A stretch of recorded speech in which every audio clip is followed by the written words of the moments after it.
राजा विक्रम और बेताल की कहानियां भारतीय लोक कथाओं का महत्वपूर्ण हिस्सा हैं, जो मनोरंजक और ज्ञानवर्धक होती हैं। इनमें से हर कहानी जीवन के किसी न किसी पहलू पर शिक्षा देती है। यह कहानी राजा विक्रम और बेताल के बीच के संवाद पर आधारित है। एक बार उज्जैन के राजा विक्रमादित्य, जो अपनी वीरता और न्यायप्रियता के लिए प्रसिद्ध थे, साधु की आज्ञा से श्मशान घाट गए। साधु ने उन्हें 25 कहानियों वाले एक बेताल को पकड़कर लाने को कहा था। विक्रम को यह काम आसान नहीं लगा, क्योंकि बेताल बहुत चतुर था। जब भी विक्रम उसे पकड़ते, वह कोई कहानी सुनाने लगता और शर्त रखता कि अगर राजा ने उत्तर दिया तो वह वापस पेड़ पर चला जाएगा। इस बार जब राजा विक्रमादित्य ने बेताल को पकड़ा और अपने कंधे पर लादा, तो बेताल ने फिर एक कहानी सुनानी शुरू की। बहुत समय पहले की बात है। एक नगर में 3 राजकुमार रहते थे। वे तीनों अपने पिता राजा के सबसे प्रिय थे। राजा के पास अपार संपत्ति थी और वह चाहता था कि उसके तीनों पुत्र गुणी और समझदार बने।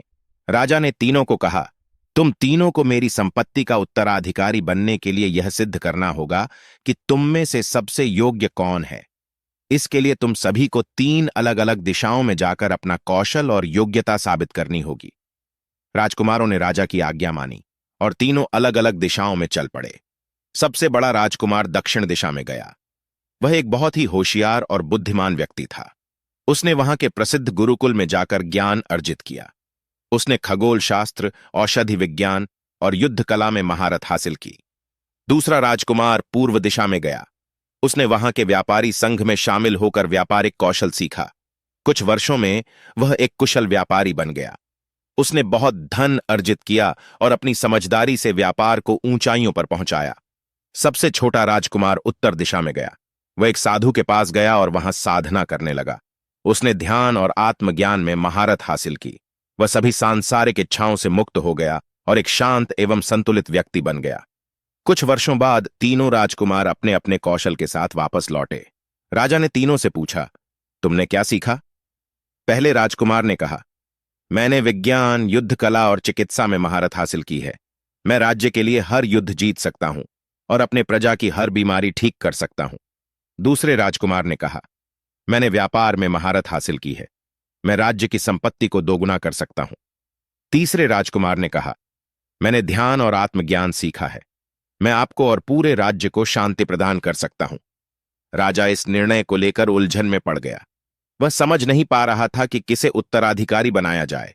इसी बीच राजा को यह खबर मिली कि पास के राज्य का राजा युद्ध की तैयारी कर रहा है।